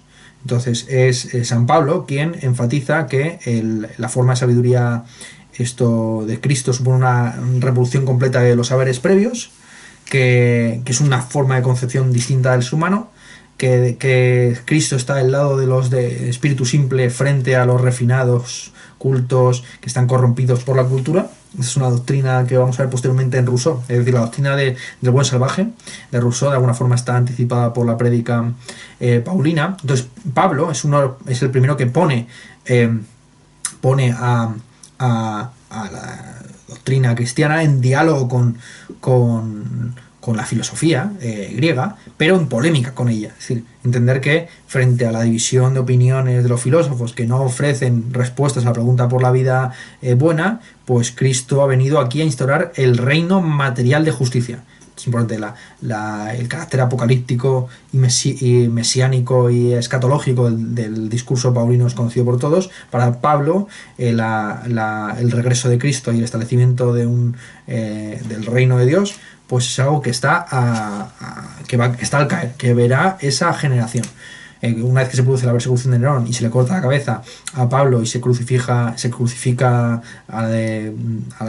los pies para arriba a Pedro, pues hay una fuga de buena parte de los intelectuales cristianos del Mediterráneo oriental en la isla de Patmos, donde se juntan pues algunos intérpretes de la escuela de Alejandría que insisto, que configuran esta tradición particular que es el Evangelio de Juan. En el Evangelio de Juan, ahí sí hay ya una fusión con la filosofía griega y muy seriamente con el neoplatonismo. Y se arranca con ese famoso pasaje, ¿no?, de que en el principio era el verbo, en el principio era el logos. Aquí estamos ante un evangelio muy filosófico, atravesado por el platonismo, y esta es una de las razones, entre otras muchas, por las cuales la obra de Platón pues, nos ha quedado íntegra con esta... Y el platonismo ha tenido tantos discípulos y seguidores, interpretaciones diversas a lo largo de la historia, ¿no? Se le puso todo el énfasis, digamos, en esta cuestión de la resurrección, la inmortalidad del alma. Claro, una vez que era evidente que la parrusía y el juicio final y el establecimiento de el reino de Dios pues no iba a acontecer en esa generación, sino que era algo más bien trascendente y que tenía que ver con la inmortalidad y el juicio después de muerto, pues y que pues era necesario, digamos, apelar o involucrar estas doctrinas como la de la inmortalidad del alma, que eran importantes en los otros evangelios, pero que en el Evangelio de Juan es donde más se va a subrayar, ¿no? Aparte de ritualizarse mucho todo el tema de la última cena, como prototipo luego de la misa, etcétera, etcétera. Bueno, una serie de cuestiones que aquí no nos competen, ¿no? Pero que bueno, que yo creo que es importante porque al fin y al cabo, claro, a Platón se le interpretó y se le reivindicó mucho por la moral, ¿no? Es decir, por entender que la doctrina de la inmortalidad del alma pues sería una cosa asociada a la moral. Esto es una lectura, esto es algo que está, por ejemplo, en Kant, ¿no? Kant al final recupera la idea útil desde un punto de vista práctico de la inmortalidad del alma, precisamente para garantizar una concordancia entre virtud y felicidad. Para Platón, pues la felicidad consiste en el ejercicio de la virtud, puro y duro, ¿no? El que es infeliz justamente es el vicioso, y como ya vimos en una conclusión paradójica del Gorgias, era que uno debe utilizar retórica para buscar la condena propia en caso de haber cometido un crimen y la salvación y el escaqueo ajeno del adversario en caso de que sea culpable. Es decir, paradójicamente, la retórica tendría como único objetivo autoculparse cuando uno es culpable y intentar que los adversarios se escaqueen para que puedan gozar de su vicio, goce que en realidad no saben que les está condenando a largo plazo, ¿no? Entonces, ya hemos dicho muchas veces, y aquí lo volvemos a repetir. La primera vez que aparece en los diálogos platónicos la cuestión de la posible vida transmundana es en la Apología de Sócrates. En la Apología de Sócrates aparece como una cuestión, ya lo vimos, epistémica, es decir, el mismo agnosticismo que tiene Sócrates respecto de el conocimiento teórico lo tiene respecto al conocimiento práctico. Decir que no hay vida transmundana supondría una arrogancia teórica similar a la que tienen los poetas, los artesanos y los políticos, es decir, que saben acerca de su ciencia o de otras ciencias cuando no han demostrado tener unas definiciones ni ser capaces de, por medio de la inducción, elevarse a conceptos universales. No se puede afirmar nada respecto a la vida transmundana porque no ha venido nadie que nos informe de aquella, ¿no? Entonces ni se puede afirmar ni se puede negar nada. Por hipótesis se podría pensar que bueno, hay una vida transmundana en la que uno entra en relación con los dioses o con los bienaventurados, lo que sea, ¿no? Pero esto, insisto, que no es una doctrina moral, es una doctrina, como estamos viendo aquí, principalmente vinculada con la laboriosidad y la indagación teorética.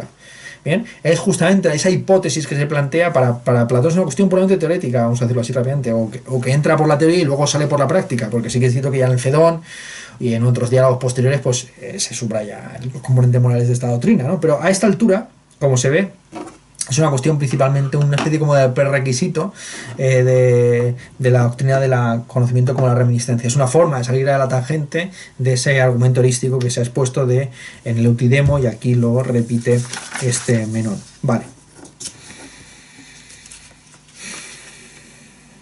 Por cierto, que muchos han subrayado que este es el primer momento en el que se aparece la doctrina de las ideas en Platón. El Menón aparentemente es para muchos el primer diálogo en el que se esboza esa teoría que luego va a ser tan importante en la República, Fedón, Fedro, el Banquete, los diálogos del periodo, los 4 grandes diálogos del periodo intermedio, ¿no?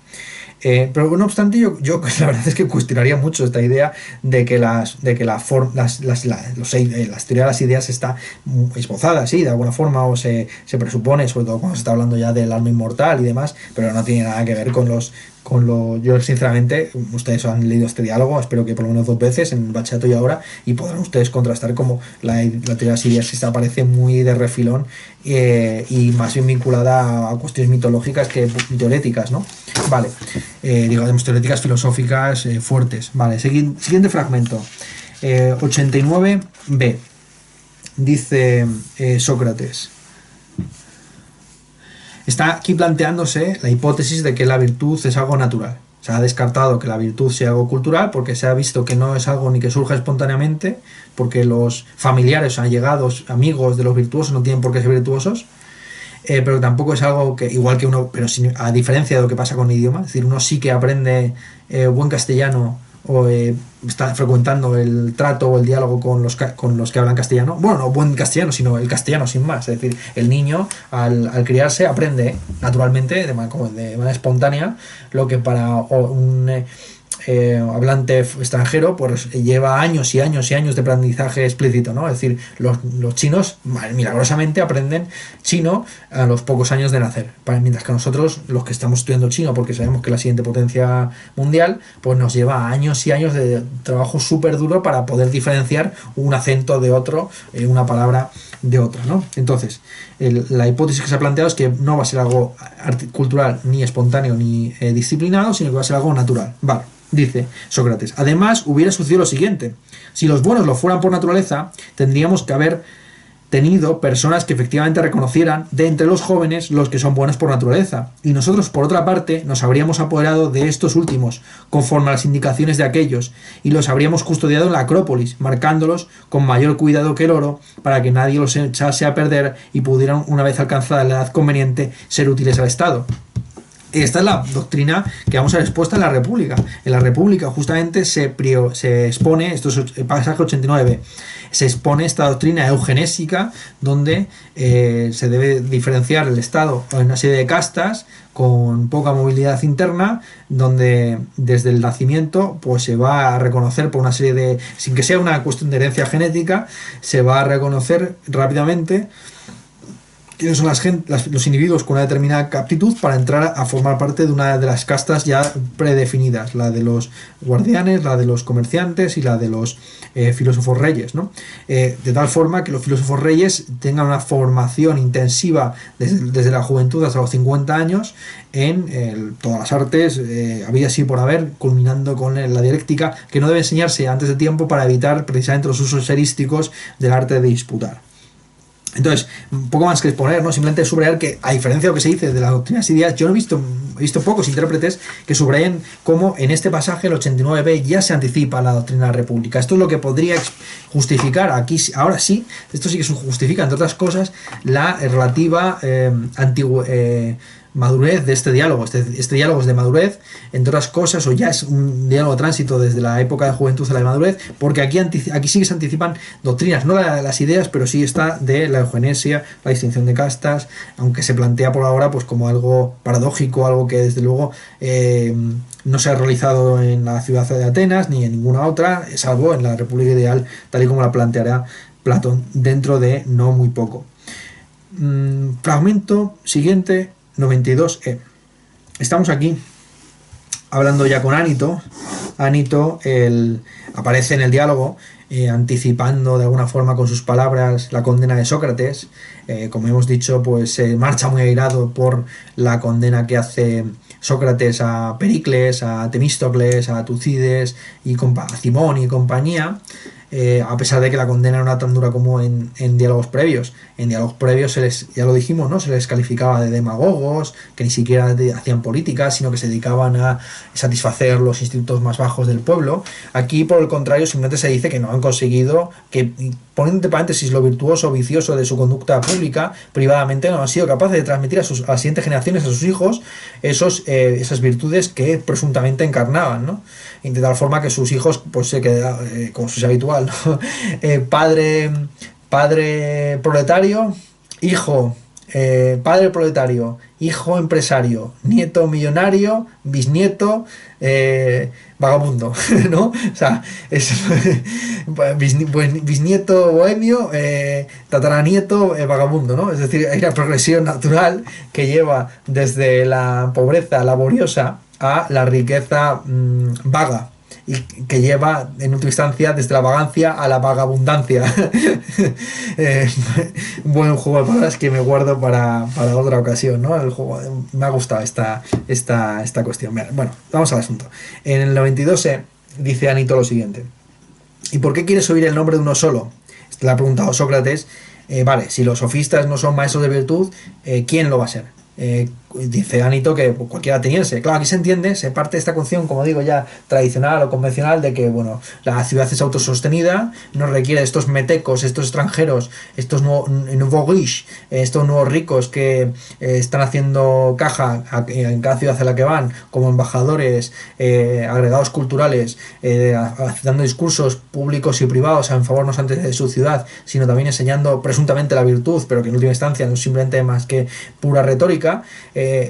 Frente a estos sofistas, lo que las virtudes se aprenden por base del diálogo con los otros ciudadanos, que encarnan, igual que la gramática, pues en este caso encarnan la virtud, la gramática de la moral, vamos a decirlo así, ¿no? Vale, dice 92 Anito. Vale, ¿quién va a ser entonces el que te enseña la virtud? Con cualquiera ateniense que uno establezca un diálogo, pues podrá formarse. Dice, ¿y por qué quieres oír el nombre de uno solo? Anito. Dice, esto está hablando Anito, ¿eh? Cualquiera de los atenienses, bellos y buenos, con que se encuentre, sin excepción, lo harán un hombre, mejor siempre que se les haga caso que los sofistas. Y dice Sócrates, ¿y esos han llegado a ser bellos y buenos por azar, sin aprender de nadie, y son sin embargo capaces de enseñar a los demás lo que ellos no han aprendido? Responde Anito, yo estimo que ellos han aprendido de sus predecesores, que eran también personas bellas y buenas, ¿o no crees que haya habido muchas en esta ciudad? Aquí se plantea una cuestión interesante, que es cómo se puede enseñar aquello que no se ha obtenido por medio de una enseñanza a su vez adecuada. Esto es un problema que se plantea sobre todo cara a la docencia, ¿no? Muchos de los que damos clase a día de hoy, pues hemos sido instruidos por profesores bastante eficientes. Es el caso mío, yo no, es de mal nacido no estar agradecido, y yo evidentemente estoy agradecido a mis profesores tanto de la carrera como posteriores maestros que he ido teniendo, pero sí que es cierto que al no haber recibido buenas lecciones, por ejemplo, de filosofía antigua, yo no recuerdo haber recibido en la carrera que cursé en la Universidad Autónoma de Madrid unas buenas clases de filosofía antigua, yo no recuerdo que a mí nunca me dieran una buena clase de Aristóteles, me resulta muy difícil en ocasiones, o de Platón, me resulta muy difícil en ocasiones plantear cómo debería ser una buena clase de Platón, porque yo no la he aprendido por el medio de este procedimiento que consiste en la oralidad, yo lo he aprendido leyendo a Platón, leyendo a Aristóteles, leyendo a los intérpretes de Platón y Aristóteles, calzándome tochacos como este de Werner Jäger que tiene 1000 y pico páginas, etcétera, etcétera, ¿no? Entonces yo he tenido un aprendizaje textual, y pasar del aprendizaje textual al aprendizaje, a la enseñanza oral, pues ya es un salto potente, pero más potente sería, más importante sería todavía el salto desde el aprendizaje natural al aprendizaje cultural, es decir, cómo enseñar, por ejemplo, a alguien a caminar. ¿Cómo enseñar técnicamente, ¿no?, a alguien caminar cuando un individuo no ha aprendido técnicamente esa práctica, esa capacidad? O, por ejemplo, la razón por la cual es conveniente que los profesores de lengua extranjera se hayan estudiado filología es porque al tener un conocimiento no espontáneo ni gratuito de su idioma, sino técnico, pues son capaces de ir diferenciando los usos verbales, las declinaciones, etcétera, ¿no? Y por lo tanto serán capaces de transmitir a alguien que lo tiene que aprender artificialmente aquello que ellos han aprendido en primera instancia como algo orgánico. Es un artificio, yo creo, es un artificio esta doctrina contemporánea, esta didáctica contemporánea de las lenguas extranjeras, que pretende que aprendamos el chino, el alemán o el francés como uno ha aprendido el castellano, su lengua nativa de referencia. Es una ficción, porque no podemos aprenderla sino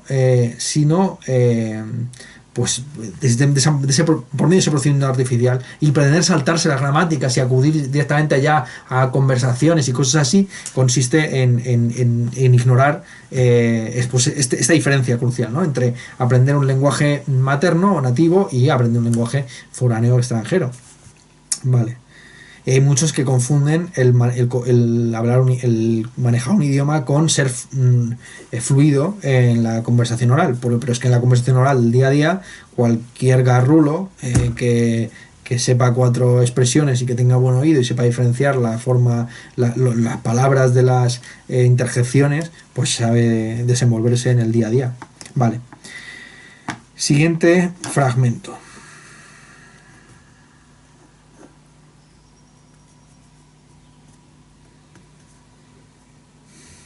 Bueno, perdón, estaba en el fragmento de Anito, me faltaba todavía una frase que leer. La siguiente dice Anito: yo estimo que ellos han aprendido de sus predecesores, que también eran personas bellas y buenas. ¿O no crees que haya habido muchos en esta ciudad? Claro, aquí el otro problema que se plantea junto con este que ya hemos formulado es que es la cuestión de pues que fue primero el huevo o la gallina. Claro, ¿quién fue el primer ateniense que fue virtuoso, se enseñó a sí mismo la virtud y a partir de ahí la transmitió a los siguientes? Bueno, esto es todo lo que yo creo que convendría comentar ya este fragmento, el 92e. Vamos al siguiente, 97e. Dice lo siguiente: Sócrates, poseer una de sus obras que no se sujeta, está hablando de las esculturas de Dédalo, que eran por visto unas esculturas móviles y demás, ¿no?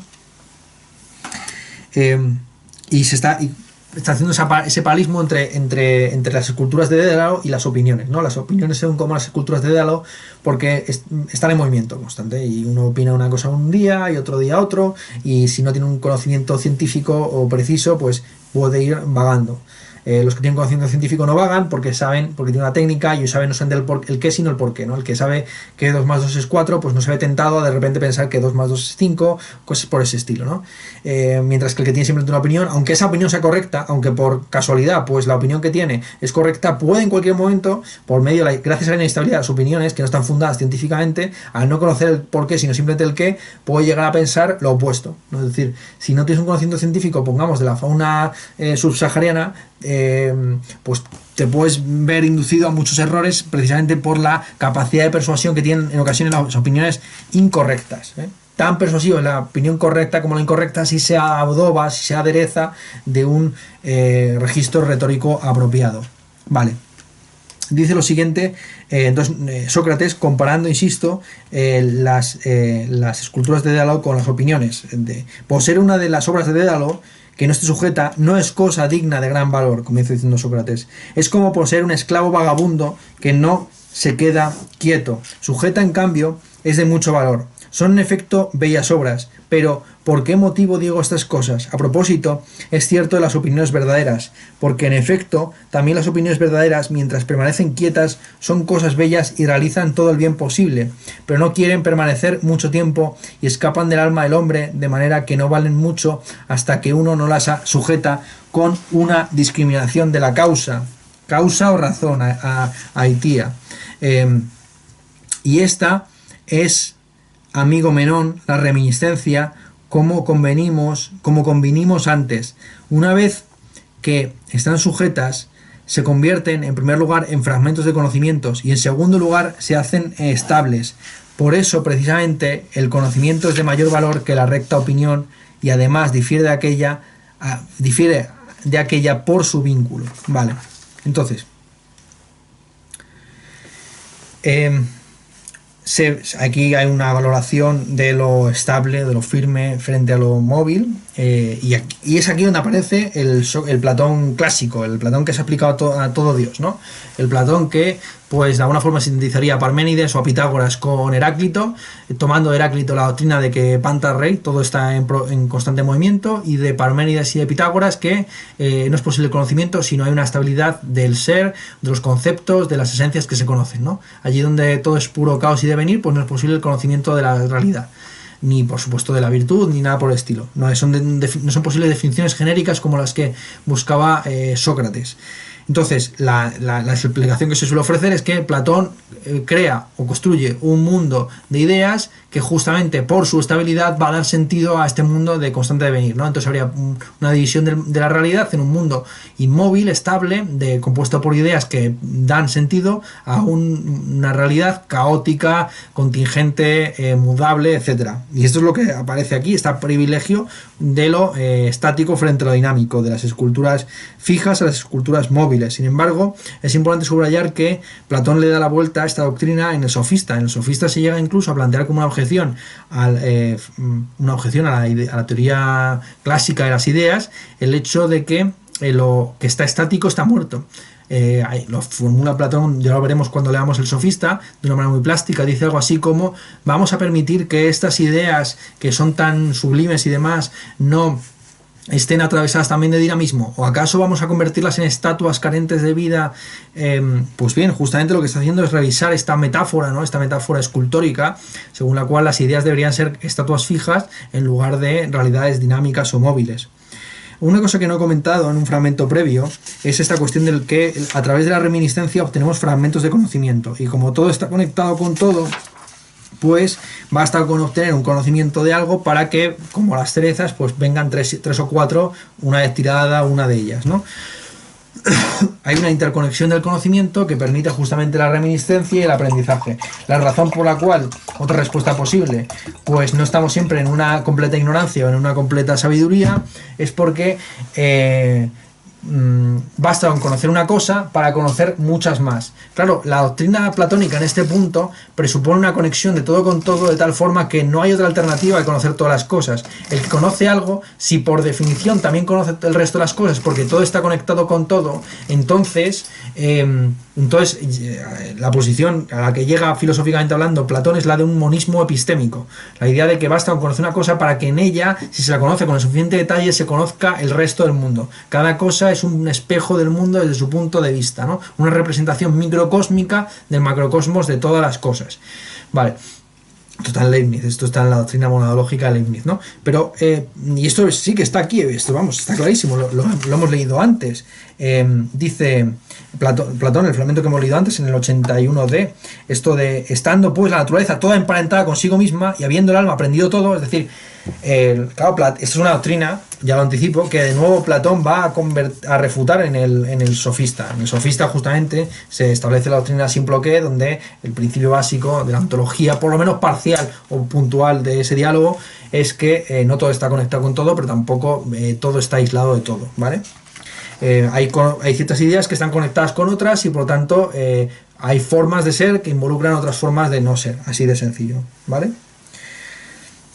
¿Cuál es la diferencia entre el conocimiento y la opinión recta? El conocimiento de las causas. Esto es una definición de conocimiento, por cierto, muy aristotélica. Va a ser Aristóteles quien explote esta idea de que la diferencia entre la ciencia y la opinión correcta o incorrecta es que la ciencia tiene un conocimiento de las causas, y que allí donde hay conocimiento de las causas, sea esta causa formal, material, final o efectiva o eficiente, pues no hay ciencia, ¿no? Así de sencillo.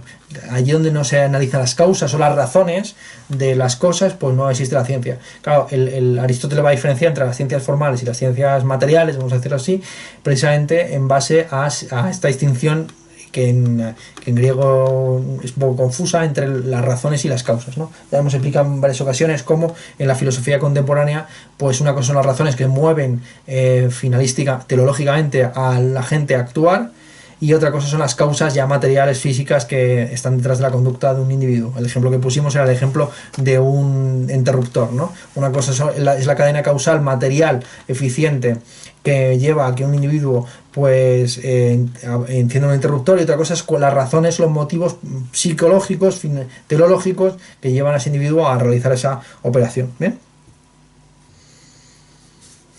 Vale, vamos a este siguiente fragmento, ya es el último que comentamos. Fragmento 99. Dice lo siguiente,